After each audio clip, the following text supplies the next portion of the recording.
Welcome to the Shine Freely podcast. I'm your host, Vicki Reeves. I host conversations with people who are authentic, bold, and kind. Through their life experience, ideas, and research, I'm learning how to shine freely. And in case anything I learn is useful for you, I want to share my experience along the way.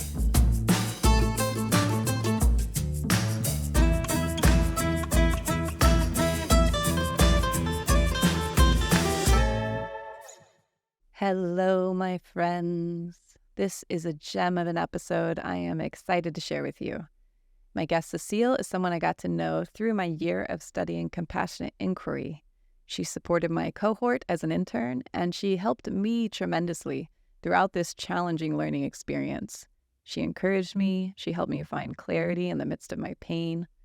She's a great example, and she very openly shares about her own healing journey. She now works with people as a certified compassionate inquiry practitioner and transformative coach, helping people discover their own authenticity. One of the tools she uses to support this process is Psychedelics, which we'll discuss in this episode.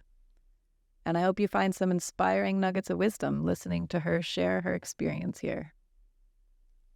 I also want to make a call out here to anyone who is struggling with the kind of things we discuss in this episode: resting in authenticity, embracing pain, integrating difficult emotions, and taking action to create the life that gives us life. I'd be very glad to support you in that process. You can check out my website, shinefreely.com, to learn more about the one-on-one coaching sessions I offer.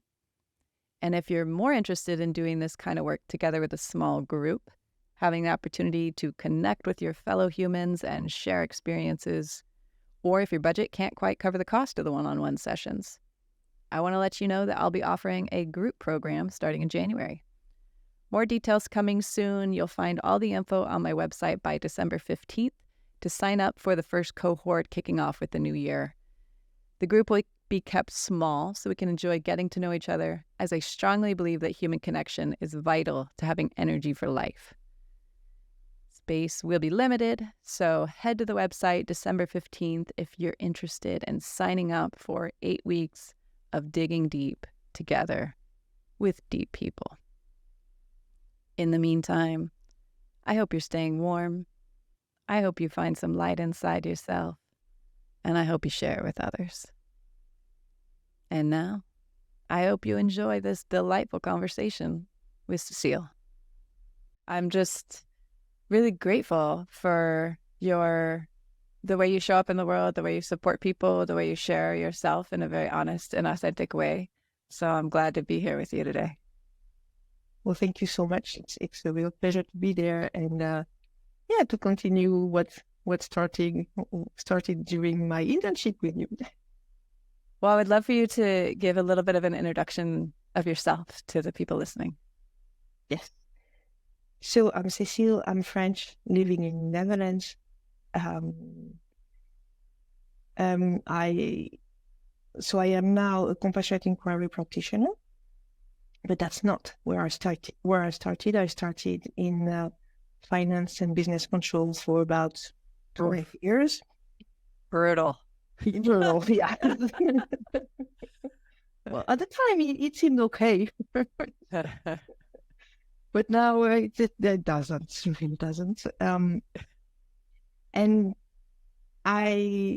lots of things happen in my life at once. A very conflictual divorce, health issues with autoimmune diseases starting. And I was living abroad and with 2 young kids. And I lost my job because of my health issues. And the health issues themselves were a big sign that I needed to review some stuff in my life. And from some stuff, it went to, let's do all of it. Have you done all of it yet?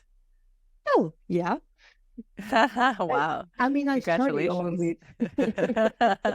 Is there ever an end to it?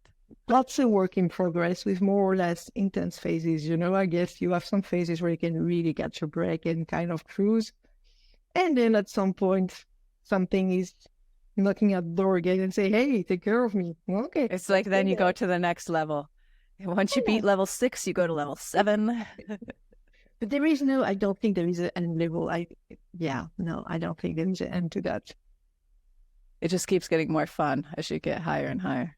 Exactly. That's the beauty of it, because you experience things you never thought you could. You just did not even know it was there. So that's really. What's something that you've experienced that you didn't even know you could experience? Ooh. I think it's really about the level of connection with people. The first things that come to mind, where I always had a lot of friends. I always had great friends, but there is something very different when you just show up as you are, and when you meet people where you are, where they are, and there is absolutely nothing in the way. That sounds really wonderful. Like something I would really like to do. It sounds like the type of thing that just feels really good in your body, like this feeling of just being at home. Yeah, exactly. Just being at home, just belonging, but belonging with yourself. Yes. Wow. So it sounds like initially your interest in healing started with your physical health struggling. Well, very self-centered, absolutely. Did that start after your divorce or before? Same time, exact same time. That's kind of how it tends to go, isn't it? Yes. Well, let's say it blew up at the same time, because now I know that it started way before. I just did not listen to my body at the time. And it was subtle. But when I was in the separation process, then it was like a hammer. Yeah. There was no way I could ignore that anymore. So how did you begin? Like this moment when you, and I think a lot of people can relate to this moment, where it's just like, holy shit, everything is falling apart. The relationships, the body, the job, like, fuck. It's just all crashing down. And like, where do you start? How do you take that first step in that moment? What was your first step? I think what really kept me, not only kept me going, but kept me from going really low, was that I have 2 kids. So there is no choice. I have to get up the next day. I have to go to school. I have to find a way. I need to make things happen. There's no stopping. There's no break. There's nothing. There's no one to take over from me. So it's not negotiable. I need to move on. Yeah. And the first step was really, once I went through all the phases, like, couldn't find a magic pill one way or another. One thing that's going to solve all my problems, right? Because of course that exists. We all know that. Once I was over that phase, then it was, okay, what can I do today? What is the smallest next action I can take to reach my big goal of, sorting my life out at every level? And so I really started by basics like nutrition, trying to see if that had an impact for me. And that's really when when you start with a thread and you start to pick it out and everything unfolds. You start to read the proper books, meet the proper people, and encounter ideas you never heard about, and just investigate and see what's for you, what's not. So I started with nutrition, but right after it was kind of lifestyle, medicine, then mindset, then really digging further into trauma, mental health. And that's what led me to the work of Gabor Mate. And that's what led me from finance to coaching to compassionate inquiry. And did you find that your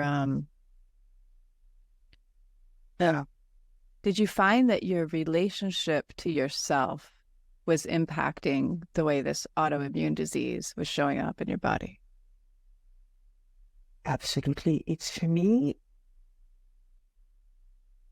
that's, I mean, for me, that was what really helped me to look into all of that. And it's some days it's difficult to say when I had pain, etc. But I'm grateful for it, actually.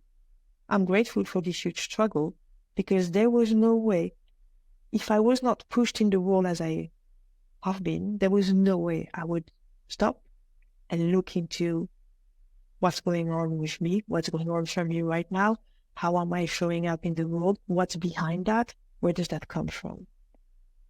Yeah. And this is really, I found that after, of course, not right away, after quite some time, that actually, yes, for the some autoimmune, one of them that I have, there is some genetic components, but most of it is coming from trauma response, coping mechanism that have been reinforced over years and years and years and years. One of them being not taking care of myself. And because of this and pushing, really suppressing feelings, pushing all of this down, completely ignoring the signals from my body, this is what led to the autoimmune disease that I'm facing. So it sounds like a critical part of this healing process, critical part of the process of developing and strengthening the relationship with yourself so that it's a life-giving one. It sounds like a critical component of that is listening to your body. To your body and to your emotions. But they go together somehow. We're not used to look at it this way. I was not used to look at it this way. Yeah. Because for me, if you mention like your mind and your body and you find a link between the mind and the body, the only thing I knew about that at first was like, oh, so you're making yourself sick, right?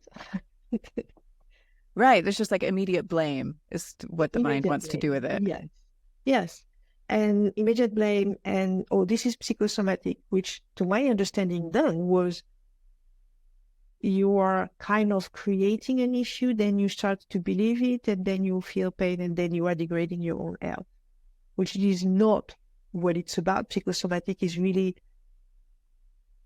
actually just describing that there is only one thing, there is only one us, mind and body. They are not linked. They are just one and the same thing.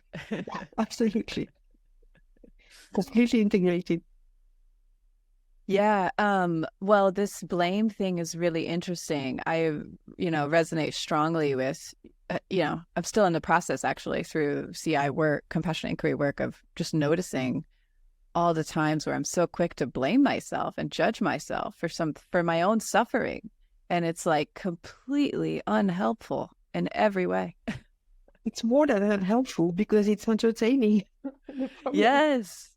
Yeah. And I really, for so long, I'm sure a lot of people can relate to this, but for so long, I just really strongly believed that I needed to, like, this idea of taking responsibility for our experience. For me, that meant like, okay, I need to blame myself for all of the pain that I experience. I need to acknowledge that it's my fault, and I need to, whip myself for it, metaphorically speaking.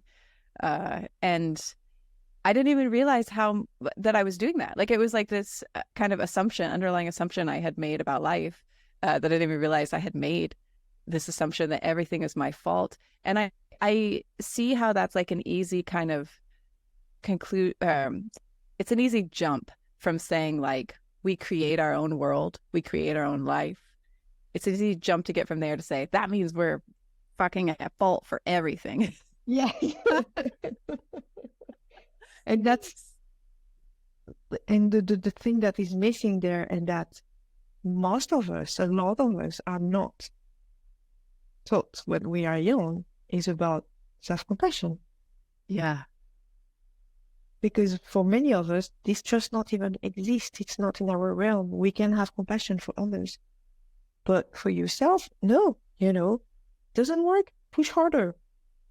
It's almost, I haven't thought about this before, but it's almost like I thought that the definition of compassion was about others.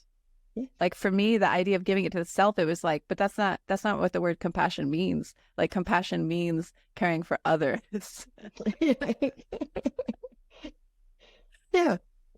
But it turns out that having compassion for the self is not only possible, it's also extremely powerful. And I mean, what would you say is the connection between self-compassion and healing? There is no healing without self-compassion. For me, that's just very simple. It's not possible, because if you don't get there, you keep entertaining all the coping mechanisms. You keep reacting from what happened to you when you were in a traumatic event, traumatic for you, and you just stay stuck there. Because what I realized when doing therapy, so when doing classic talk therapy, let's say, I got a very good understanding of what had happened to me, what was going on, why do I react this way? Oh yeah, because I'm sent back to the little girl, oh, blah, blah, blah. And so I was stuck with this understanding, and I couldn't do anything with it.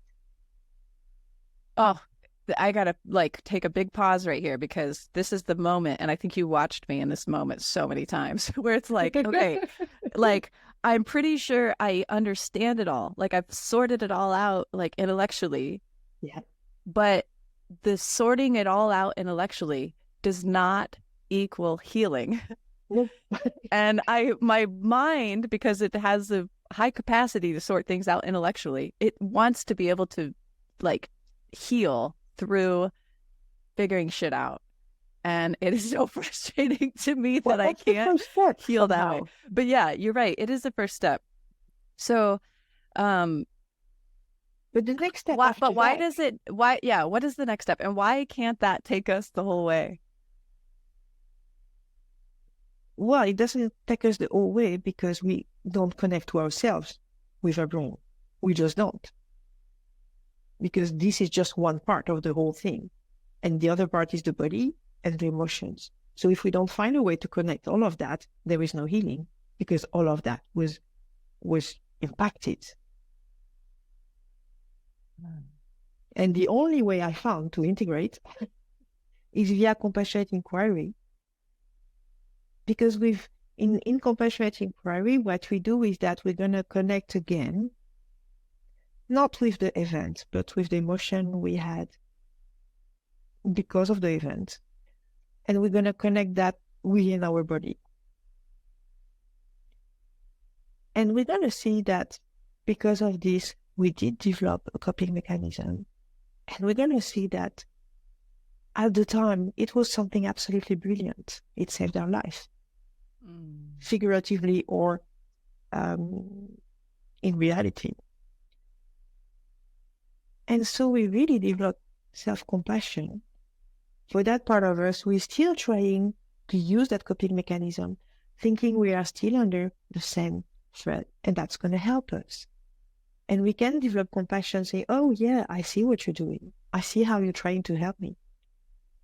And we develop compassion for that part of us who needed that at the time and who had to go through all of this. And when this is somehow integrated, and sometimes it doesn't take just one time, but more times to go through all of this. When this is integrated, then we have that lapse of time between the moment we are triggered and we would usually go in our usual behavior. Then we can manage to have a distance towards this. And this is the time where we can use this compassion and say, oh, I see what's happening there. Oh, yeah, I can see. I can see that's something trying to help me again, but it's not.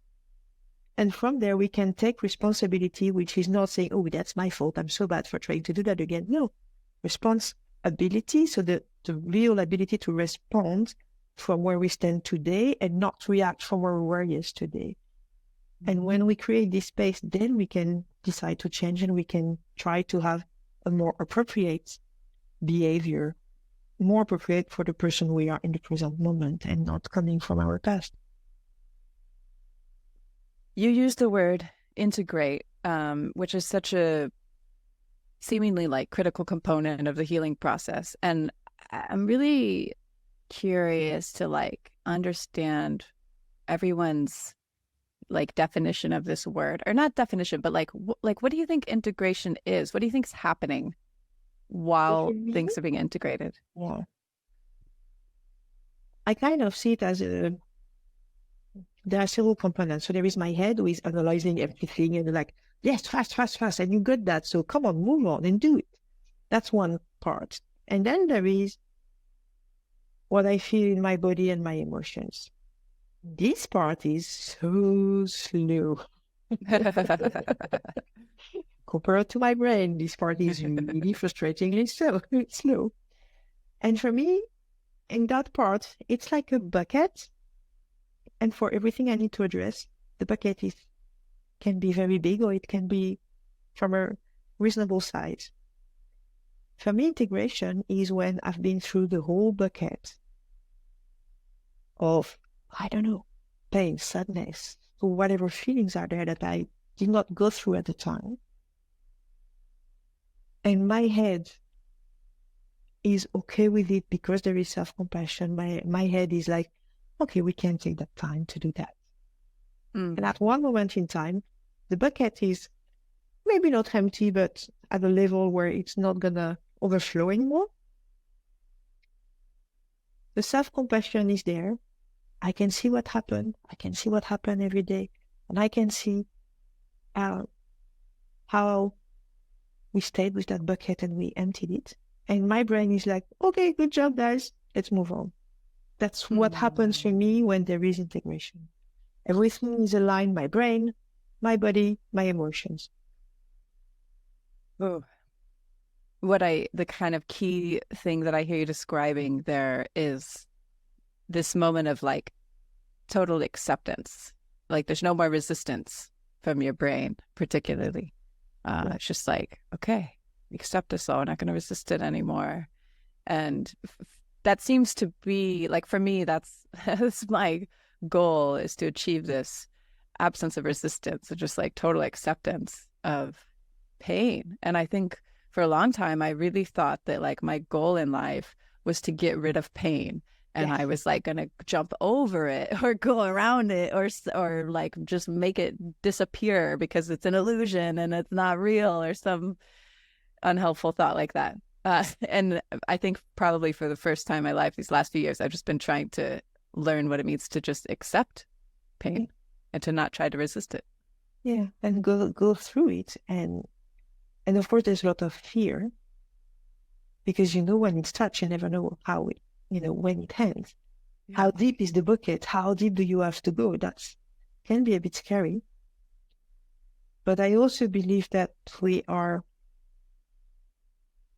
you only have access to the pain you can handle. How does that work? I believe you. I agree with that statement. But like, how is that possible? Well, for me, I have two examples of that in my private life, which is one, there is a traumatic event that happened when I was in my 20s, and I just completely forgot about it for 20 years. Wow. And I know now that I was not equipped to deal with it. I just could not. That was too much pain, too much fear, too much pain. I just could not handle that at all. And you just didn't remember it at all. You had no idea that you had forgotten something. No, because I made it into something else, into something acceptable. So it's not nice, but it's acceptable.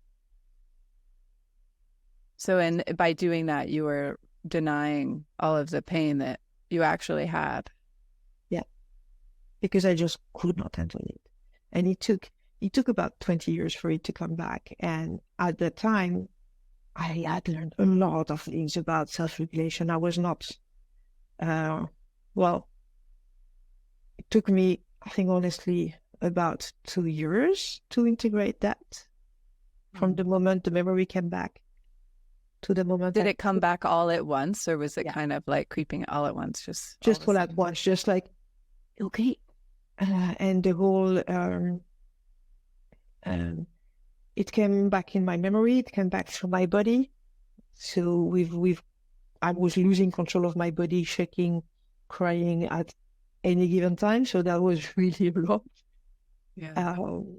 So there is this, and there is, for example, another example where I have 2 kids, but in between I had a miscarriage, and somehow everyone around me at work and in my family was like, yeah, that's really rough, but you know what? Come on. If you don't make it a big deal, it's not going to be a big deal. Move on. Mm. And I thought, okay, if everybody says so, then that's what it is. And I moved on pretty quickly. And I don't forget about it. That's something I would mention. But I was completely disconnected from it. It was like it happened to someone else. Mm. And then one day, in my first ayahuasca session, the whole load of pain and sadness and really despair just came to me. And Wow. yeah, this one I think took me about 6 to 8 months to integrate and go through all of it. And so that's why I really believe we have access to what we can handle. Thank you for sharing. Can you describe what compassionate inquiry is and how it helps with this integration process? Yeah. So for me, compassionate inquiry is really, is the bridge between my brain and my body and feeling. Nice. Yeah, I think that's the most simple way to put it. It's really a way to look behind how we show up into this world. What's behind that? What makes us react? And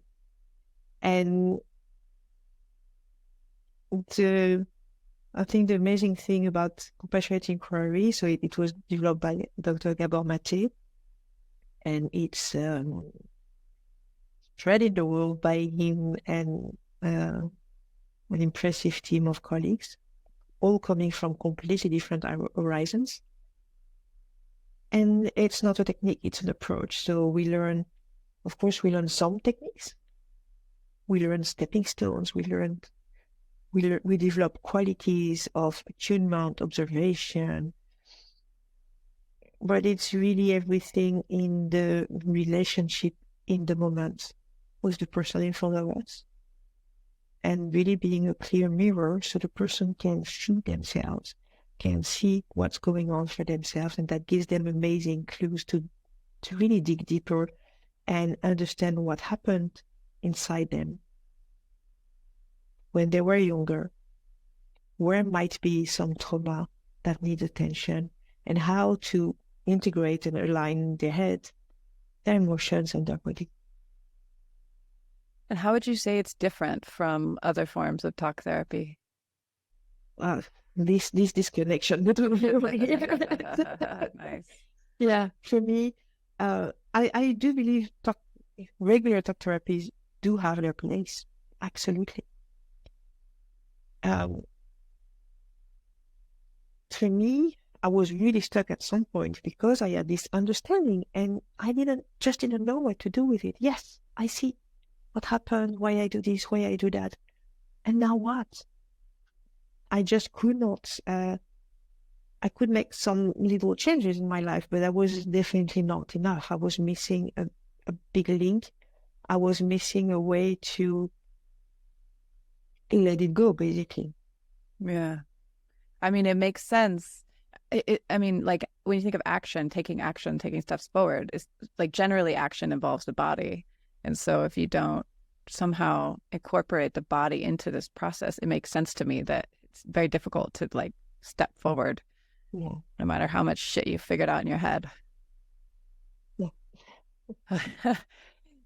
What does compassionate inquiry have to do with authenticity? Good. Well, first, I think for me, I had before starting with the compassionate inquiry trainings, I had no clue. I thought I was authentic because, well, I do what I want. I'm authentic. Oh my gosh. What are they even talking about? I totally relate to that. Yeah. Just like, look, I'm independent, I'm a single mom. I do what I want. I travel. I live wherever I want. I was always doing my own thing. So, of course, I'm authentic. What's your problem? So, for me, that's the first time I understood, oh, wait. Authenticity has to do with relationships. It's not who I am when I am by myself, that I make a decision about where I'm going to travel or where I'm going to live. No, it's as soon as there is a relationship, then we're talking about something different. And it all starts, I think the example of the young child in the family is a great example. When we are a child, we don't have a choice. We need to be happy in our family because that's all we have. So be happy meaning be the happiest possible with the situation that we grew up in. Mm-hmm. It happens because our parents have their own things to deal with, and that their own coping mechanisms are impacting the relationship between us. Let's say that a little kid asking lots of questions because he or she is very curious and really wants to understand. And the parents are not very attuned. They have a lot of financial stress. They might be let off their job. So it's a difficult situation. The tendency will be to ask the kid to stop bothering them. Mm-hmm. And over and over, the kid doesn't learn that, oh, my dad is stressed. The kid learns, I shouldn't ask questions. That's not a good thing. And it seems my dad is happier with me when I shut up. So asking questions is bad. And that's my fault if my dad is unhappy because I ask too much question. So let's stop that. And this is where the authenticity starts to be in danger. A child doesn't have a choice. The child needs the relationship with his caregivers because that's really a survival thing. And the child cannot understand that the person in front of them, the parent or caregiver, can be somebody very loving and can also be somebody who is not perfect. Mm-hmm. They cannot cope with those two opposite ideas in their head. So they have to be perfect. So if something is wrong, it cannot be because of them, because they are perfect. So the child make it mean something is wrong with them. And because they have to stay in that relationship. They cannot decide, oh, let me go, something is wrong with my dad, I'm going to live somewhere else. So the child has to choose between being in a relationship with the parent and thinking, oh, there's something wrong with them, can't be there, I'm going to move. So if they cannot have this option, the other thing they have to put in the balance is their authenticity. Can I be myself? Can I ask all those questions? Well, if I want to stay in a happy relationship with my dad, that's not going to be an option. And the child is always going to choose for the relationship over the authenticity. The child is always going to decide that what brings trouble in the relationship on his side need to be tamed, and he needs to suppress it. So authenticity is really making sure that you show up as yourself in a relationship, that you don't compromise depending on how it affects other people, and that you are in relationship with people who can accept you for who you are with everything that you bring to the table. I wish that for everybody. Yeah.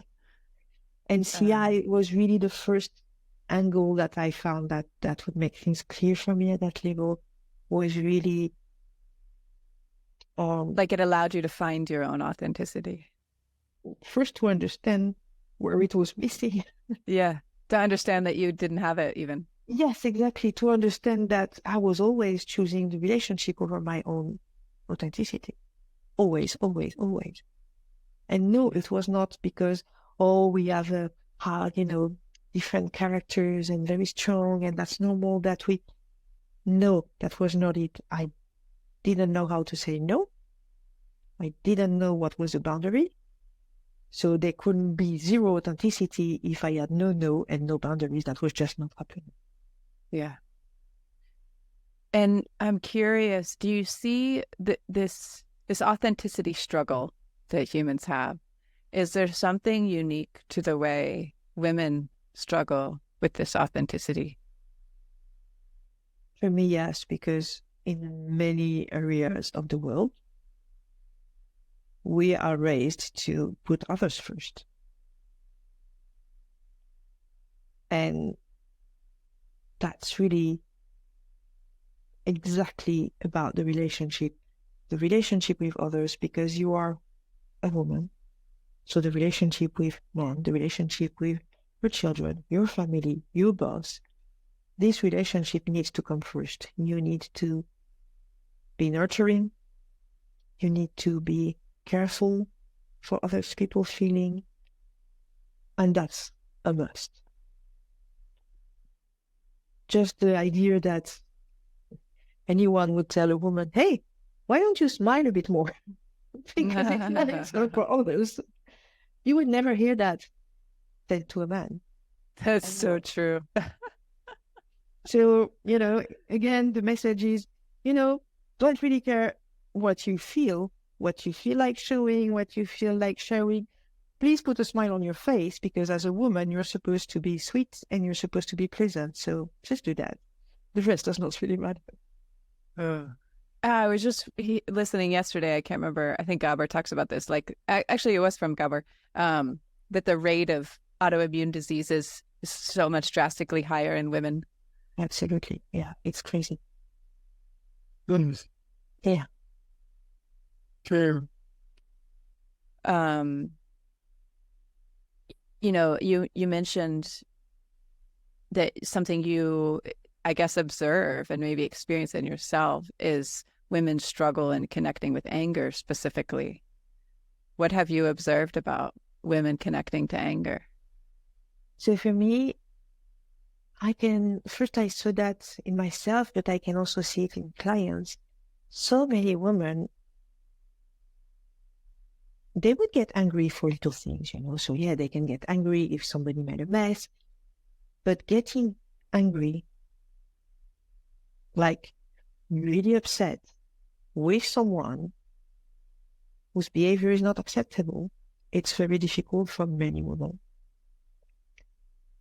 The range is really large about reactions to avoid anger. It can be complete bypass. So some women, and I did count myself into that, don't even know this anger. They can be upset, but with those strong feelings, it goes from the trigger, like, oh, there is really something that happened that should make you angry, directly into sadness. And not this I relate to that. anger. Yeah. Not this healthy anger that should, make you react and okay, there is something that needs to happen because this is not acceptable. No, just directly to sadness. Oh, it's so bad that this happened and that person is behaving like that. And you could think there is no harm into this. Because, well, most people would think, oh, well, it's better to have that than going into rage. Because, of course, the other extreme of anger is this rage that is also not helpful. And that can be dangerous for others around you. But repressing this anger has really a cost, because there is this kind of energy which is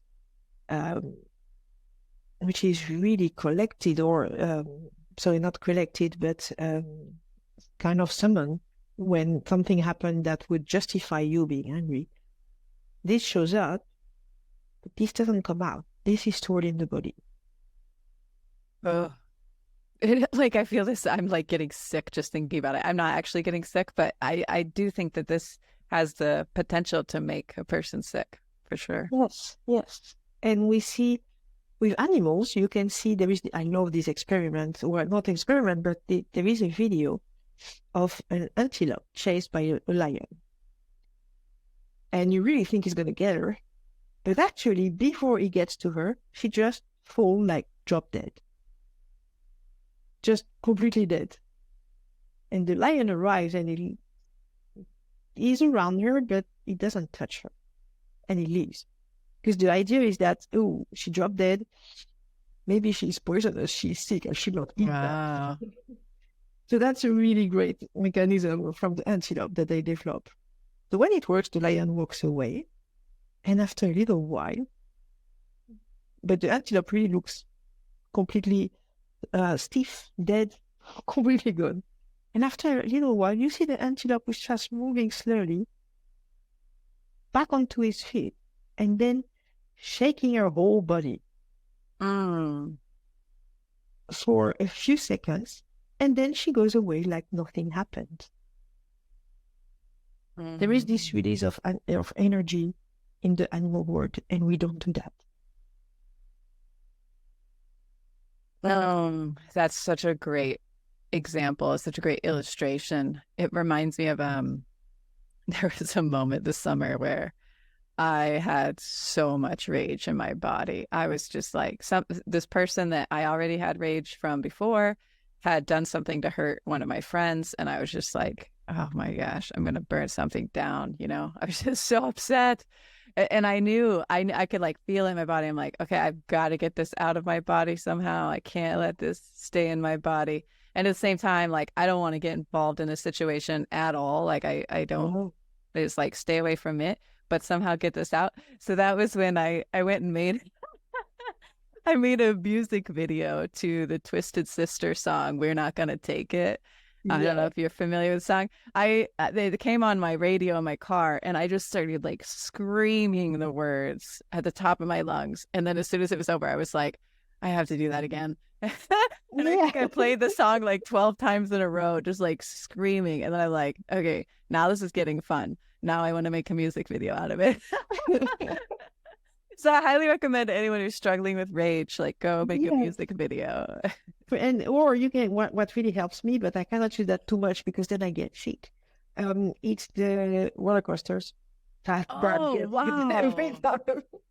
Wow, I never thought of that idea. Just shouting so much, and it's completely allowed to shout there, nobody's going to be chilling. So just really take the one that's really going to rip your body apart, and you can shout. That's perfect. For me, for a long time, this repression, I didn't know it was that. But this repression was something I could actually see, because I never felt anger. And there was something happening, but it was so strange that I ignored it for years, and I never told anyone. When I was in that situation where I should have been angry, I remained really calm, very grounded. I could talk with the person, but there was a movie in front of my eyes, a movie of myself, much younger, with a baseball bat, Ooh. destroying the whole bloody scene. So you just let that go on like while you're talking to the person? I didn't have a choice. I didn't have any control over that. Wow. So I was just trying to ignore it and thinking, that's okay or not, but it's just not happening. But it was there. It was all the time there. Do you feel like that was helpful to like release some of that energy? No, because it was staying in your head. Yes. Yeah. Yeah. It was, I guess it could have been helpful if I had questioned it, like, ooh, is that normal that I have that? Shall I talk to someone about it? But I didn't. It was, I think, it was so unacceptable for me that that's something I could have never talked with someone about. So what have you noticed as you've stepped into your authenticity, like how that impacts relationships? So for some of them, they get just better because the relationship becomes more authentic and people really appreciate when you start to show more of yourself. Yeah. And they reciprocate. And that's beautiful when you really feel seen, accepted, and you can do the same for the other. And in some other relationships, well, when you change the rule of the game, that doesn't go that well. And I had to choose some relationship, to choose my authenticity over the relationship. And it was really hard to do. But I knew there was no other way, that any other way would just endanger my health, basically, because I could feel it in my body when it was not. I have an amazing tool, which is called IBS, which sends me when there is a big thing, when it did not happen in the last year, but it happened a lot before. When there is something big where I'm not saying my no, I end up on my bed. I cannot move for 2 or 3 hours because of the pain. So that's that's a very powerful message from everybody that something is not okay. There is something that I'm not saying. I'm doing something I don't want to do, or there is a no that I want to say and I cannot. So that really helps me to, just to really walk the talk and make sure I was respecting myself and my authenticity and everything. It's so helpful when you like become a team with your own body, you know, where you're like, okay, my body's telling me something and I need to respect it and I need to listen to it. I need to pay attention and have a conversation and find out what it's about, what it needs. Yeah. Unfortunately, for many people, this doesn't start before your body shouts like that. So it's when you can listen when it whispers, then it doesn't need to shout, and that's much better. I'm always so happy when I see people who are able to do that, because I know that's going to protect them from a lot of things that could happen to their health. Do you think there's ever do we ever get to a place where we don't have to choose between authenticity and relationships, where we can have both? Well, you can have both when people accept you as you are. Yeah.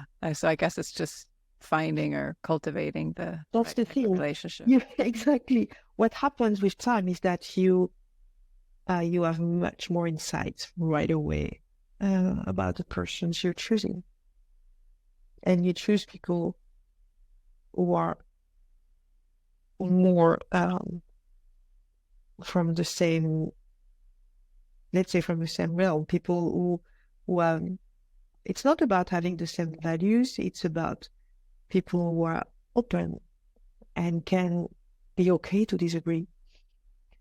That's really interesting. It's not about having the same values. It's about people who are open and are okay to disagree. And for me, I have this idea that someone is gonna choose something for their lives, which might be very different from the choice I would have done for myself. But I can completely accept that this is the best for them with what they have at that moment. And it's not endangering my own values or choices, unless, of course, it's in complete opposition with it, because that can happen. But where I can see that their choice just works for them. And I have no interest into telling them that I would do this, I would do that. Well, it's completely unnecessary. You do you, and it works for you. I'm happy it works for you. And the day it will stop to work for you, I really trust that you will that day look for other information, look for other possibilities, and you will find something that works for you again. That's really beautifully said.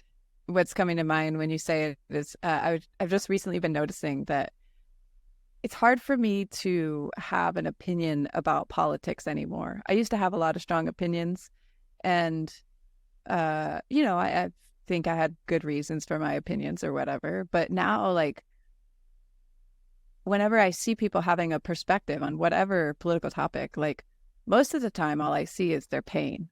And I see, like, okay, as in, okay, this person has this view for a very good reason. They've been through something very painful that led them to these beliefs and these whatever perspective of the world. And that's why they're adopting this view. And, like, that's perfect for them. Obviously, like, my view and my experiences, what I've been through in life is not going to match theirs. So obviously, like, there's no reason for us to try to make our views the same or something like that. And I find more and more I'm getting to this place where, like, it feels like it's not worth the potential for division to even have a political opinion, because it's just like, I just want everyone to find their own authenticity and do what feels right for them. And I don't want them to believe anything else or try to listen to anything else or force anything else. And even if their story or experience is completely opposite from mine, I still want them to stay true to that. Yeah. And there is always possibilities to ask questions, and but really ask honest questions, not biased things, but really ask, okay, so why is that important for you? Why? How does that relate to what you've been through? And sometimes you can really have a conversation where both people will think about new things they didn't think about. Doesn't mean they're going to change their opinion right away, but that brings possibilities for the future to have more, I would say, to cut the edges of extremes. Mm-hmm. That would be nice. Yeah, I think that's really possible. Yeah, exactly. And it's possible to discuss as long as you don't want the other person to change their mind. Ooh. But that's what we all want. It's so hard to just, like, not want another person to change their mind. Yes, it is. It is. Well, try teenagers. I have two at home. Great experience. And I wonder if we do that because we, trick ourselves into believing that it'll be easier to change someone else's mind than it would be to change our own mind. So I think there is that, but there is also the fear that this duality, if he's right, then I'm wrong. Uh-huh. And then I'm going to judge myself because I'm so stupid I believe into something which is not true, etc., etc. So it's better to have the other one change their mind. So, I'm right. I don't need to do anything. I don't need to look into anything. That's much more comfortable. So what has being a parent taught you about authenticity? Ooh. Yeah, that's you cannot fake it, basically. I think that's well said. Oh yeah, it's just you cannot fake it. And for me, that can really, on a very in the relationship with my son. For a very long time, I didn't feel safe by myself. And because of that, when I was trying to reassure my son, well, it did not work. And the mere fact that I was trying to reassure him, so for struggles he was having, which were pretty serious, having me trying to reassure him, knowing intuitively, of course, that I didn't feel safe with myself, that I felt unsafe with so many areas of my life. It was just like, yeah, I could not really help him to co-regulate. I was just not happening. Because I was so anxious that I was just trying to make up something so he would feel better. And now I see the difference when I found this for myself. I found safety for myself. And now I'm not trying to reassure him. I don't need to, because I know he's going to be fine. And when I show up, when he's struggling, when he's anxious, I can just be there. Just ask him, well, do you want to discuss about it, or just do you want to vent? Do you want me to just sit there and say nothing?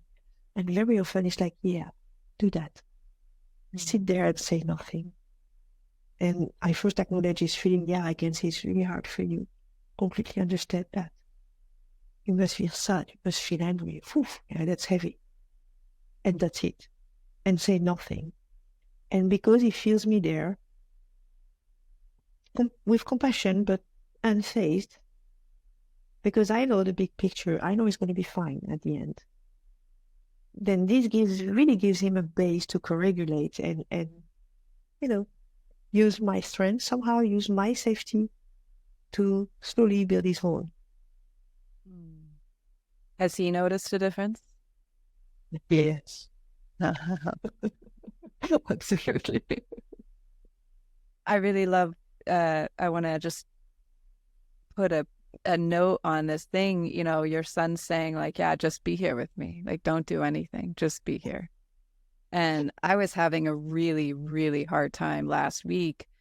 And I reached out to some people to basically say like, hey, I'm having a hard time and I need some support. And, people in that moment, all of us, and I related to, it's like, okay, well, I desperately want to support, this person that I care about, but I have no idea how, and I have no idea what to do.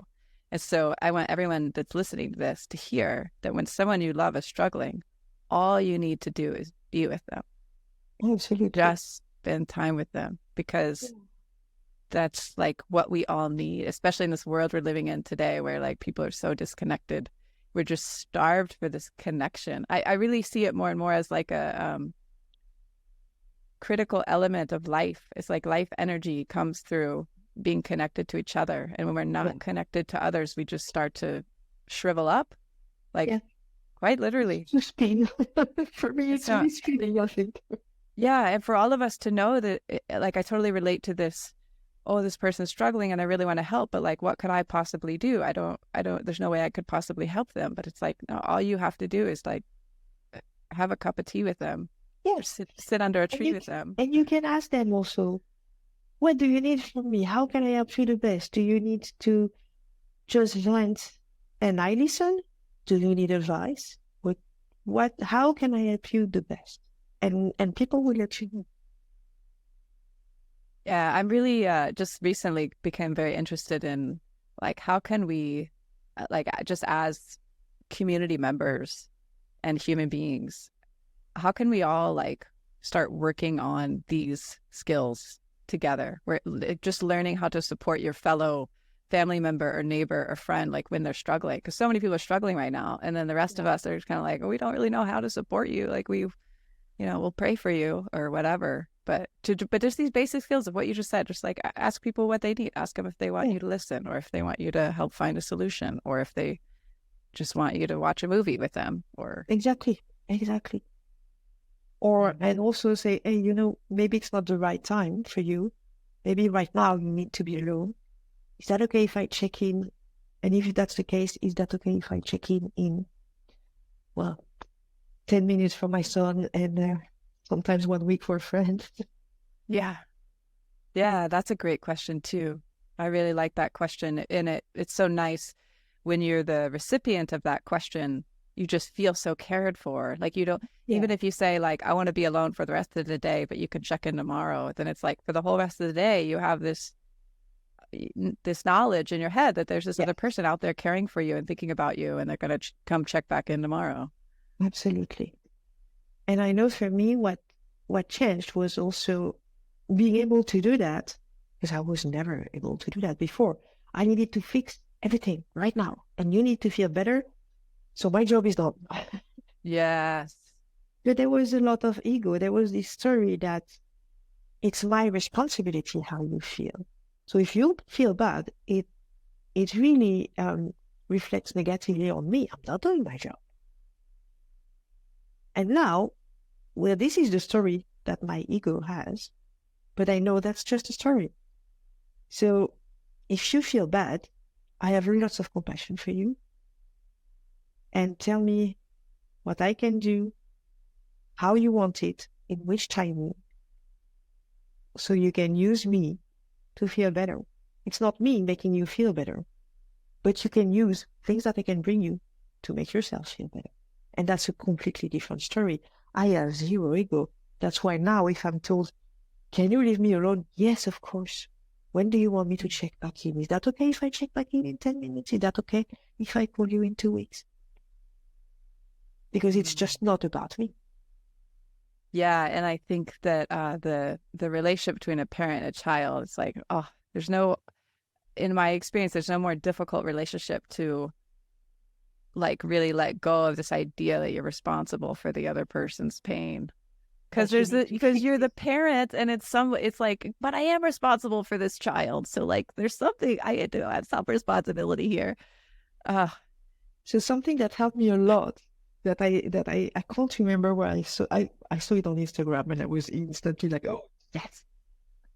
It was about somebody who was comparing the situation like, oh, I'm an empty nester. Like, oh, poor me, my kids have left. What am I going to do with my life? And the opposite of that, which I love, is like, I'm a bird launcher. Ooh. My job is to make sure you leave. Oh, I love it. And that's really how I see motherhood for me. My job is that first I give them so much safety that they know they can come back anytime.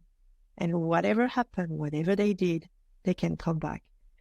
And I will either listen, either try to help find a solution. And I might also, they can come back to just say, you know what, really don't want to see you. Okay. Do you want to be on the couch and I'm somewhere? Yes. That's part of my job. My job is not to fix stuff for them. My job is to make sure they slowly build up their own toolbox to make things okay for them. Well said. What would you say you're most proud of in your relationship with your kids? It's actually really to have been able to show myself as I am, to be authentic with them, to say, I don't know, and to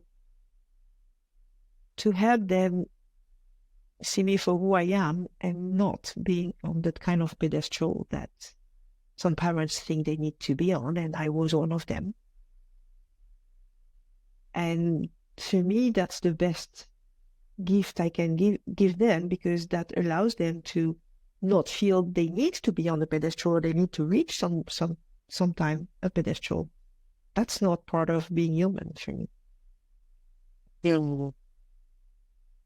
Beautiful. Your children are very lucky to have you, Cecile. Oh, thank you. I'm very lucky to have them. So you also work with psychedelics to help with all of this healing process that we've discussed. Would you say psychedelics help with discovering authenticity? Well, the first thing or in what way do they help, actually? Go ahead. Yeah. For me, the one of the important things to say is that first, not everybody needs them, and they are not for everybody. Nice. It's a great tool. It's not a must. And it's completely okay if you're like, nope, no way, for whatever reason. Yeah, it's not necessary to use this tool. No, exactly. It's not necessary.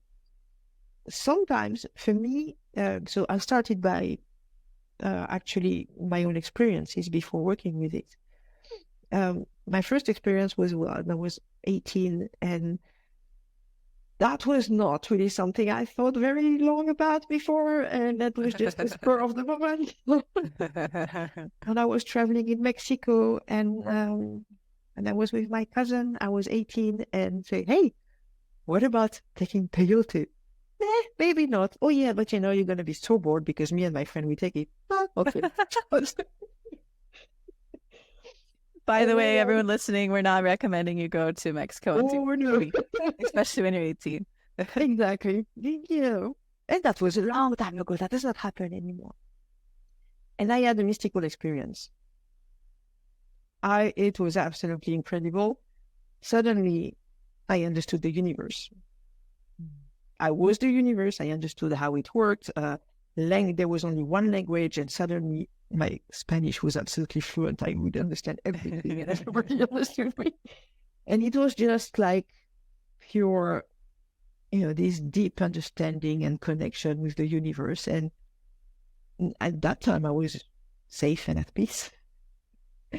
And it lasted for long hours, and I got nothing out of that. When I went down, oh, wow. Yeah, nothing. It was just like, oh, look, there is a window. Let's close the window. And that's it. So, okay, well, that's done. And I just, went on with my life and never thought about it. It's pretty interesting that someone can say, I had this experience of being one with the universe and understanding everything, and it did nothing for me. It's just, I'm just, nothing changed. I did not even start a question. I'm still baffled by that, just like, how come I had that at 18? Like, oh my God. And then I was just like, oh, back to business as usual. Okay. But it is what it is. And it took me a few more years, actually. So for a good 20 years, I just completely forgot about it. And psychedelics were not in my realm, were absolutely not there.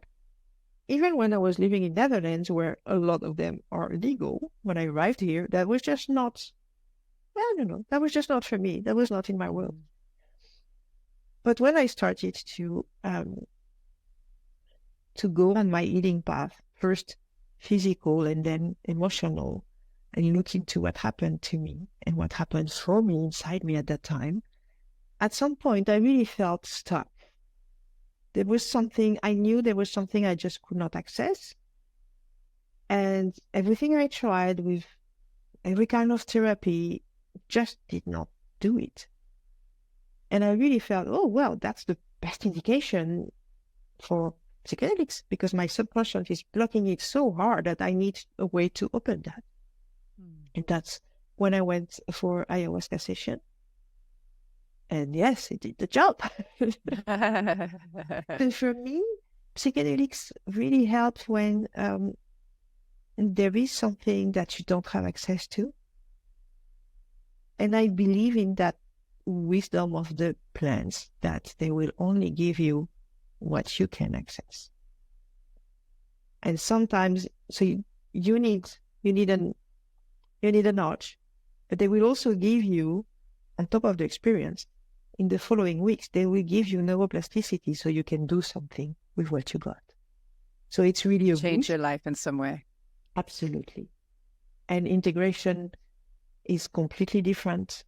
You suddenly have access to resources that you didn't have before, because you have way less resistance to change.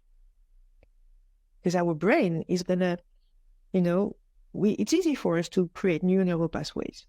No problem. You can create, decide to do something you never did before, no problem. But your brain is an animal of habit, so when you have to choose between two neural pathways, it's going to take the one that it took a million times. And making it change to take the new one you just created is a hell of a work.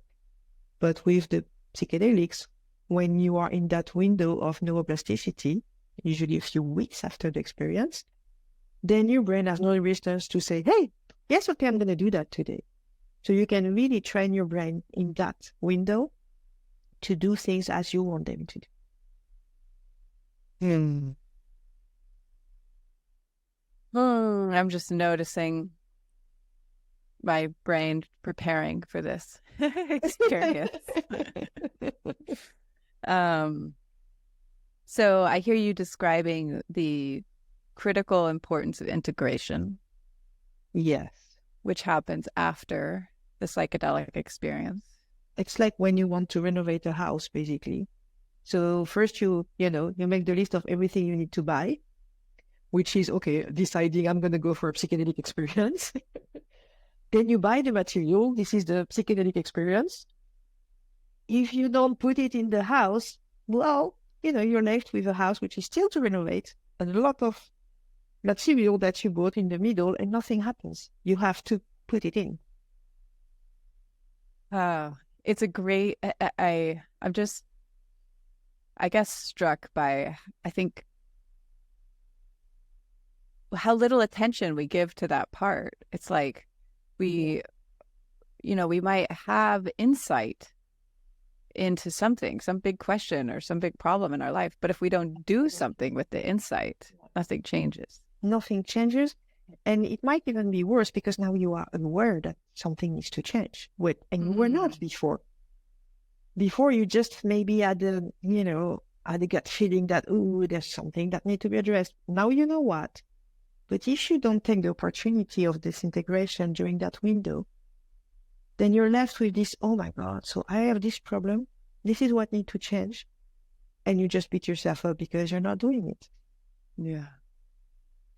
I'm really curious, as we see the psychedelic therapy world just, exploding and it's so interesting the way that it's exploding at the same time that it is exploding, there's not really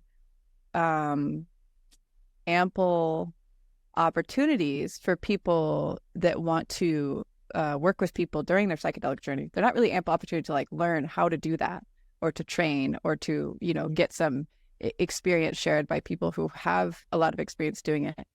And so it's really interesting to see people jumping into that space and to see kind of like what different approaches people take. Absolutely. And kind of as I've been watching like a little bit from a distance, I've definitely seen some approaches that are like, whoa, that is not the kind of person I would want to ever do a psychedelic journey with. And so actually, I'm curious if you could speak to, like, what do you think is important when it comes to the role of the person? I don't like calling them guides because I don't believe in guiding someone somewhere. No, exactly. But whatever we want to call this person, the psychedelic therapist, let's say, what do you think is important in terms of what their role is and what qualities they possess when they do that? In terms of roles, for me, there are really three different phases: is before the experience, during the experience, and after. Before the experience, they need to create some trust in the relationship. And they can only offer it, of course, and then the person is going to take it or not. And how they do that? Well, they need to be able to demonstrate that they are absolutely non-judgmental and that they are very open to anything that can happen, and they're not afraid of anything, any kind of feeling that a person could come up with. So they need to be themselves, grounded, authentic, and in full connection with themselves. If they don't have that, then they can't create this containing relationship for the other person. And just real quick, when they don't have that, because I think it's probably difficult for a lot of people to see that they don't have that. Like I say for myself, if you'd asked me 5 years ago, I would have said like, oh yeah, I'm grounded. I'm like, whatever, I'm in tune with myself and all that shit. But I guess what comes to mind for me is the importance of having had experiences where like you really faced terrifying emotions and painful emotions, and that you had the capacity to stay with them in yourself, in your own body, in your own experience. Yeah. And I guess what I've noticed is that when we don't have that capacity and we see our own fear and pain that was too scary for us to hold in our own body. We see this other person experiencing it. Then it's like we completely lose it. And we're I think that's the moment where, like, for the therapist, anxiety starts setting in. Then you start trying to, like, forcefully control this person and, like, force them to calm down. Try to fix them. That's exactly what we discussed before. Because then you need them to be okay, because you cannot handle it. So you need to fix them, and you need to help them get out of the difficult emotion when they need to stay with it. Yeah. And something how do you know? Oh, sorry. Let's hear what you're saying. Go. Well, how do you? I'm very curious, like, how you. So we want the client to be able to stay with their pain, so that they can accept it, as they can experience this acceptance and absence of resistance in the body. But how do you know when, like, okay, they're getting outside of their window of tolerance and now they're just losing their ability to stay connected to the moment? So now we need to, like, do some grounding techniques to bring them back. Like, how do you make sure you're not forcefully trying to fix them when you notice, like, oh, okay. I don't want them to accept anything. Nice. I want them to be able to listen to what they can stand on. I have some clients sometimes during a trip that they just realize they cannot stay with it. And that's the teaching of the trip. It's like, oh, I really can't do that. So I need more tools. So I don't have any favorite outcome of the trip at all. And they will get what they will get. And I would say that, and that's really, so that's one of the qualities, I think, to be a guide. If you don't accept things as they are, how can you expect your clients to feel okay to accept his own limitations at that moment with that subject? So it's really being open to just accept things as they are, not fight them. Having no agenda. Are there moments, though, where it is useful to intervene, to offer something that can help regulate a person? Yes, when we can see that there is a lot of anxiety, basically when the person is fighting what is coming up. And that doesn't mean when they just want to escape what's coming up. What I mean is not, they need to stay with the emotion. No, but they need to see, for example, that they cannot stay with the emotion, but not run away completely. They can have the distance, but if they just try to avoid completely, then they're going to have what they would call a bad trip, because they are just fighting what's coming up. And they cannot get out of it, of course, because the trip is not finished. So that's going to be really hard for them. At that moment, when you can notice that, and some clients will say it, or you can really see it in their body language, and when you ask a few questions, you can really see that it's not okay. Then it's really helpful to just be there, and maybe just, with some touch, that can really help. Just one hand on the arm can make a huge difference, just because they know they're not alone. And just by saying something, this is going to stop at some point. This is going to pass. Just giving this dimension of time, and just telling them, I see you. You are there, and you're doing amazing because you are there. That's all you are supposed to do. And just this can really help people to get out of this huge anxiety and get out of this fight with what's coming up, and just be ready to look at it. Even if looking at it doesn't mean you have to go in it, but maybe just seeing, I just can't go in it. It's just too much right now. So I have to accept that it's too much. And I cannot force myself, or I cannot beat myself up because of that, because it's just too much. End of the story. It's really interesting. What's coming up now is this idea of forcing oneself to do something. I definitely have a habit of like I lack patience, and I also have a lot of desire. I guess maybe those are the same, but like I want to take too big of a step at once all the time. Like and I'm learning to take baby steps, and it's very good. It's very helpful for me. And I'm noticing, I'm trying to put my finger on like the difference between forcing oneself to take, like, let's say, take too big of a step that maybe the self is not actually really ready for, doesn't have enough energy and inner resources to do sustainably. The difference between that and like pushing oneself outside of your own comfort zone. I feel like there's a very fine line between the two, and I'm trying to find, I want to like, I don't even like the word push. I want to invite myself to step out of my own comfort zone and like do things that are hard and that I really need some kind of like, what's this, like movement of energy to like get me to do. But I want to do that without forcing myself. Does it make sense what I'm asking? It does make sense. And I would say somehow, I can only speak for myself.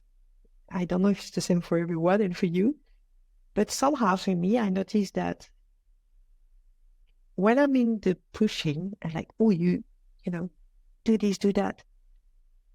When I don't do it, I feel guilt. Mm. I feel guilt, like you should be doing that harder. You should already be there. You should, come on, just do it, just do it. And the comfort zone, then, it's something a bit different because I don't feel guilt when I don't go, but I feel a bit unsettled if I don't do it. And I also feel a bit unsettled when I do it. But there is this like, oh, doing it or not doing it, at the end, it's kind of almost the same in the feeling that comes in my body. It's this like, oh, there is this contraction, a little bit of resistance, and very likely a bit of fear. And then I know it's about the comfort zone. And if there is guilt at any point, then I know it's about the old, yeah, you should do better, push yourself, don't be lazy, don't do that. Then this is what you need to do. You should do this or that. Yeah, that's really interesting. That's really helpful description. And of course, I so appreciate the way you're so inclined to just immediately notice the difference in the body. Yes, absolutely. I've just fallen in love with the fact that our bodies are just this incredibly useful tool. It's like a compass. At any moment, you can just like look at this compass and see what direction it's pointing. And it's like, oh, wow. What do you know? Absolutely. At some point, and that's really something I learned in the compassionate inquiry training, not in the professional 1 year, but after that in the mentorship, I kind of learned from my mentor to map what was happening with my body and my emotions. So at some point when I was in session, when I was reacting to my clients, when I was being triggered, I didn't have to think about it. It was like, oh, right away. Oh, yeah, that's okay. I feel this tension in my belly and this is that. Good. I will attend to you later. Thank you for showing up. Now let me focus on my client. Yeah, it makes the process so much faster. Absolutely. And now it's really like, as soon as I can feel something, I have a good clue of what it's about. And it really gives me, it's like so how you call that in English? Oh no, the book where you learn how to operate a machine. How do you call that? Or instruction manual? Yes, that's the instruction manual. Now I have this, so it's not complete. Far from there. But I have one page which I didn't have before. Yeah. And this is so helpful. Do you I'm curious I guess in the integration, it's clear, but when someone's actually on their psychedelic journey, experiencing the medicine, um, do you do anything to connect them with their bodies? Or do you somehow If they highlight that aspect of the experience? actually no, I would pay a lot of attention to their body language, because that gives me information about their emotions at that time. So I'm very happy if I see someone completely relaxed, not moving. I can see, the hands are not like this, but they are open. I know that everything is going okay. But if I start to see someone who is tossing around, turning, kind of closing their body,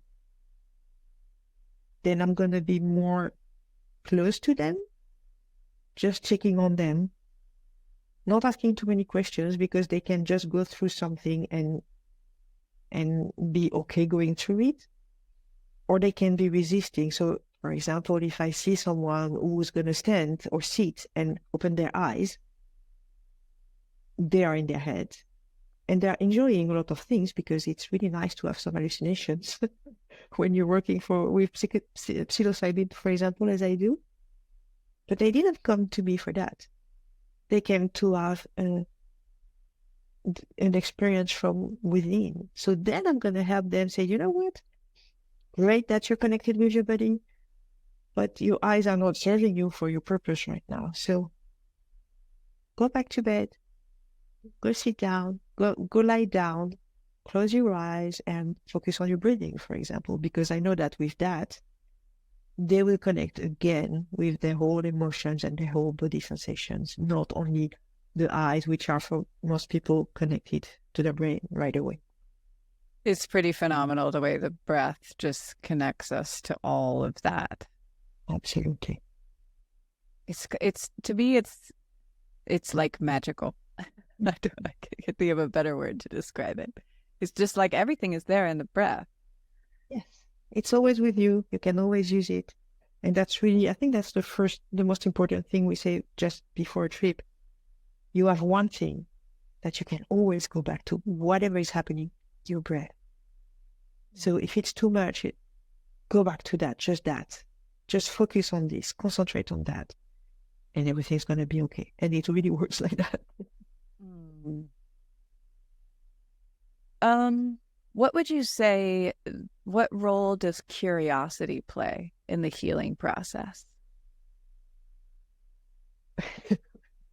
So that makes me laugh, because we were talking about my mystical experience where I was like, not curious about it. So that might, yeah, that might give me a hint. Yes, I think it's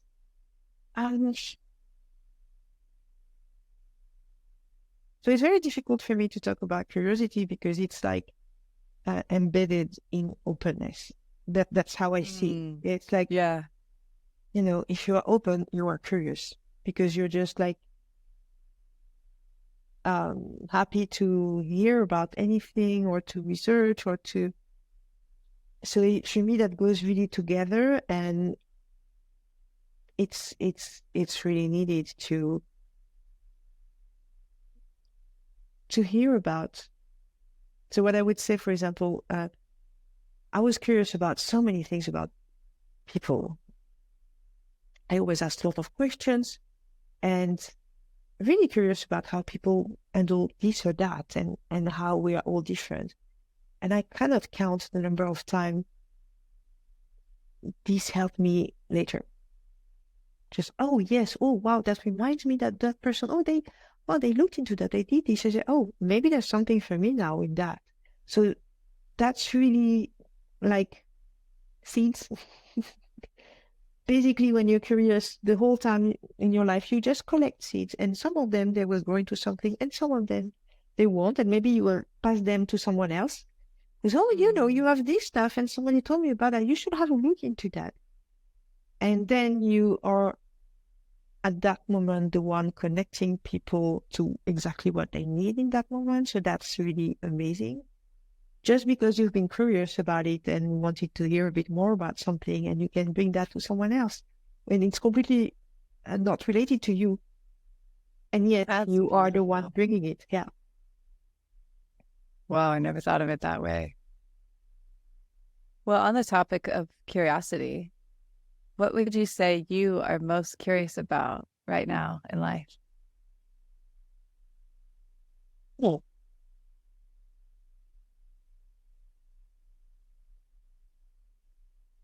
for me now, it's well, I it's related to my kids.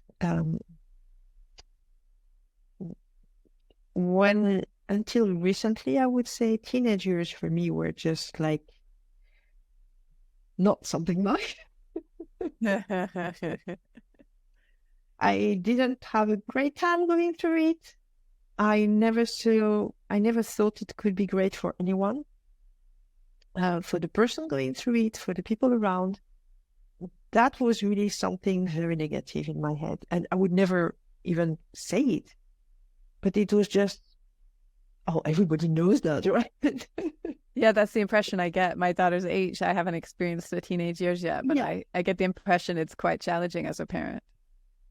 And now it's completely different. I am so curious about uh, all those changes that happen for them, how they experience the world, because it's completely different of what I'm Yeah. doing now or even what I did as a teenager. And I'm really curious about that. So I'm really taking every occasion to uh, have teens in my house without being, without smothering them at all, but just having them around. Actually, that's what I really enjoy, having them around, so I can pick, I can try to understand what's going on. I can be there if needed, not too far away, but not too close, because that's not a good thing for anyone. But it's really, yeah, I'm so curious about how it's going to unfold for each of my kids, and it's going to be very different.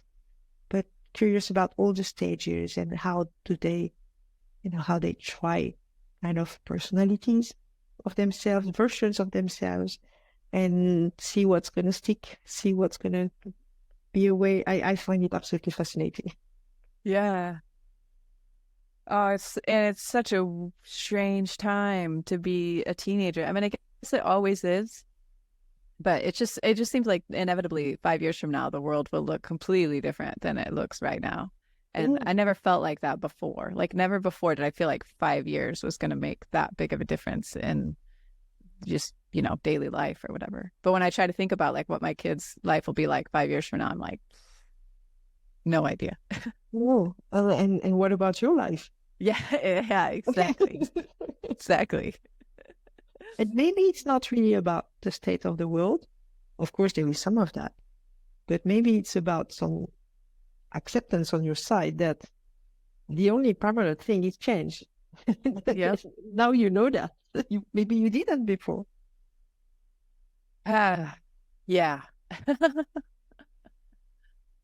And really also just never forgetting this the opportunity we have every single day to create our life, to Yeah, plant seeds for what we want to experience tomorrow. It's like that opportunity never goes away, ever. yeah, absolutely. It's always there, and it's now I feel it's a great thing that I have no clue how it's going to be in a few years. Well, even next year, I don't even need to wait for Yeah. 5 of them. And now it feels like a freedom when before it felt like a threat. Yeah. What would how would you that period of moving from experiencing uncertainty as a threat to experiencing it as freedom? How long would you say that process took for you? Oh my God. Um, 4, 5 years. That's fast, I think. I, well, yeah. Not Um, to discourage anyone who just did not started feel, today. did not feel fast, believe me. I think for me, it was really a case where I kind of didn't grow for so long. I was stuck in my ways completely and fighting fighting the reality and trying to have control about everything. That was, I stagnated for so long that when it happened, it was it would be like a tsunami, and there was no resisting it because everything broke down at once, basically. It's kind of like you fall into a river and you just kind of get carried down the river, just going. Absolutely. All the walls that I built up suddenly break almost all at the same time, and there was just nothing to help me resist anymore. So it was like, yeah, okay, I guess we're going now. And that's why it has been so fast, I think. I don't wish that to everyone on it. No, but it's really, in this moment, I'm just noticing how often I forget that all this turmoil that so many individuals are going through, that the whole world is going through, it's actually like an incredibly precious, useful experience that can really lead to so much growth and healing and joy and fearlessness and all these things. But it's like you can't really get anywhere without going through this. So I'm just reminded in this moment to not feel too discouraged about all this upheaval going on all around us and inside of me. It's just like, yeah, this is just the process. But it's very difficult because when we look at the individual level, this is just absolutely horrendous. So it's very tough to say, yes, it's horrendous at an individual level, but if you go a bit higher and if you look global, then yes, it's the kind of struggle that we can use to move on and to go somewhere else. But it's really hard to make that step because it's so horrendous at individual level. Yeah, and I feel like the more I do this work of I'm trying not to say the word trying, and it's so hard to not say the word trying. I've really like decided that this is a bullshit word. But it's hard to get out. Do you remember the how Gabor Mate addresses that in the training? Yeah, he says try to stand up. Yeah, and then the person is standing up saying, no, you're not trying to, you are doing it. Oh, what should I do? I don't know. So you try to do something, try to stand up. So there's no trying, you do it. Yeah, exactly. So as I heal, it just becomes very simple and clear that like the solution to everything that's happening on these big levels, like it has to start with the individual. There's no way around it. This individual healing, being at peace within ourselves, belonging within ourselves. If we don't have that, like we'll forever have war and, power games with companies and blah, blah, blah. Yeah. And you can only, so when you have them, the good thing is it's contagious. You can spread it. That's a lovely thing. It is contagious. Cool. Oh, that's nice. Thank you for spreading your contagion with me, Cecile. Okay, I'll ask you two more questions. One is, what is something that you have learned about yourself in the last year that surprised you? Well, that I don't know much, actually. Yeah. That I'm not that I don't know much, but that I'm okay with not knowing much. I think that's really what surprised me. I feel like I'm on the verge of getting there. Spread your contagion to me more. Let's hear about it. For a long time, I thought that I knew better. Really, I knew better. And yes, not going to do that mistake and people should know. And anyway, I'm going to fix this on that. I knew better. And then at some point, it's like, oh, wait, I know nothing. Because when I see the little that I learned, how foreign it was to me 5 years ago, I can imagine that there is a lot like that still to come. So I know nothing. And that was really frightening. At first. Yeah, at first, yes. And at some point it became like, yeah, you know what? I know nothing. Great. So much I have to learn and experience. So yeah, it's fun. it's fun. And that's what surprised me, that I could get really okay with, yeah, well, I don't know much. There's so much I don't know. And some of it I will never have access to. And that's fine. That's just fine. Yeah. Yeah. I feel like a big part of my starting to rest into that experience of just being totally content with not knowing is I also am so increasingly aware of how much my like thought or assumption that I know something is such a fucking obstacle. Like it just gets in my way all the time. When I think Yeah. I know something, I'm just like, this is so annoying. Like I would love to let go of this habit that I think I know anything. It doesn't help. This is part I've had a little bit of a struggling with trying to decide whether or not to go to grad school, because I'm like, well, I mean, I really enjoy all this intellectual learning and understanding, but at the same time, it's like my biggest problem. Yeah. I'm just like fucking intellectual part and tendency is just getting in the way all the time and like clamoring for attention. And I'm just like, okay, we don't need to approach everything intellectually. No, That is one thing I really wish. Well, I guess maybe I should rephrase that to say I'm grateful that there seems to be a shift happening in the world where like people are embracing that more. Because particularly like with AI development, but really with anything, it's like I get nervous actually when I see the people who are in these positions where they're making big decisions and so on, that they think that the intellectual understanding of things is everything. They think that that's like all of the knowledge, all of the understanding of the world happens through means of understanding things intellectually.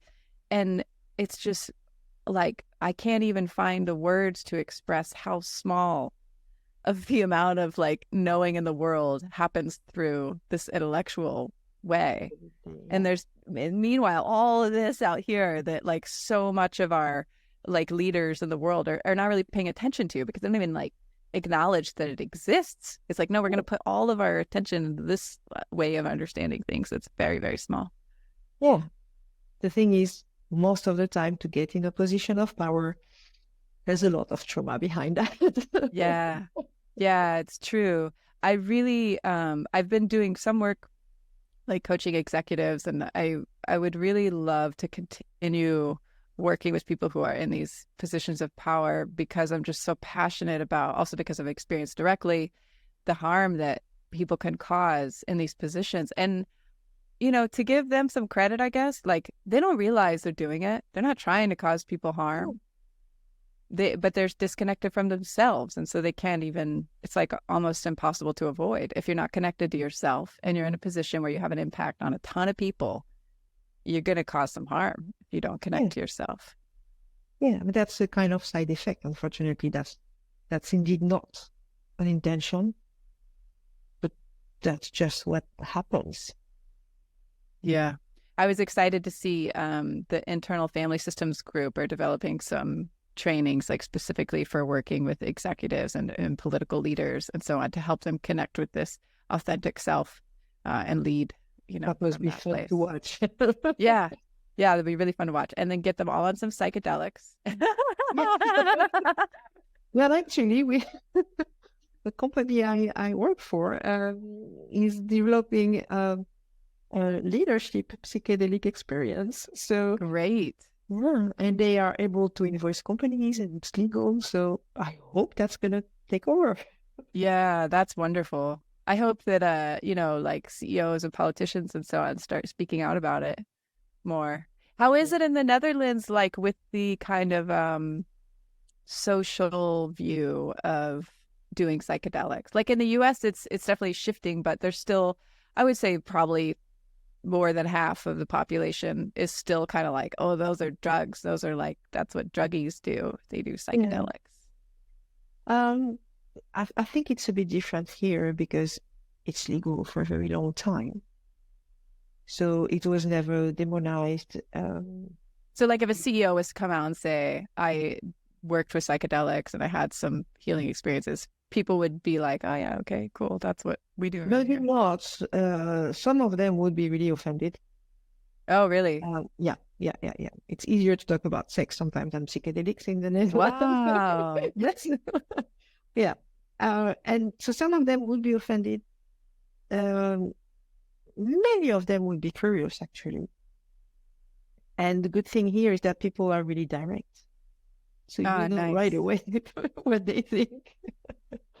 Because they are very vocal about it, and they don't see the need of being polite about something. They just go to the point, and this is not considered as rude. It's just efficient. So the reactions are that, I can see myself. I talk about it to people who knew me in my finance role. So for some of them, it's a bit of a shock, and then I can see that we have less and less interactions. But many of them are just very curious, actually. Oh, wow, and why do people come to you for that? Okay, and how does that happen? And do you think it can help with this and that? So it's pretty open. Cool. That's great to hear. It has been lovely to talk with you, Cecile. I would love to ask you to end on, what's a message that you just want to get out into the world that you think the world could use right now? What do you want to leave our listeners with? It's really about being kind to yourself. Because that's, kind of paying attention to how you talk to yourself. And learning to be your best friend, because you're the only person you're going to spend the rest of your life with. And really start to pay attention to voice in your head, which is not kind to yourself, who is telling you to try harder and how come you didn't do this and that, and become aware of it, because very often we are not even aware of it. And we just believe it's us, it's always there, and it's not. So imagine how it would be to talk to your best friend in the same situation, and try to make it more of a habit to talk this way to yourself than the other way. I think that could change a lot of things for many people. Beautiful.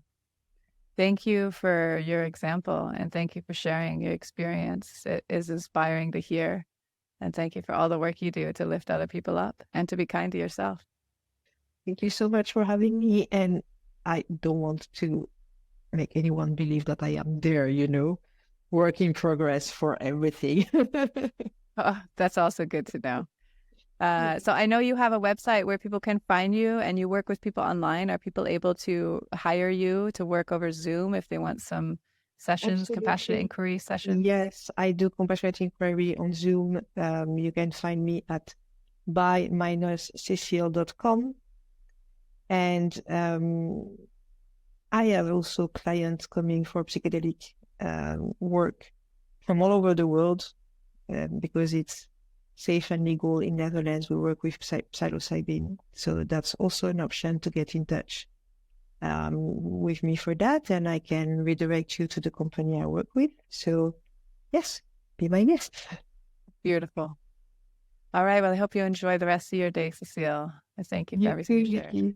Thank you so much. Bye. Bye.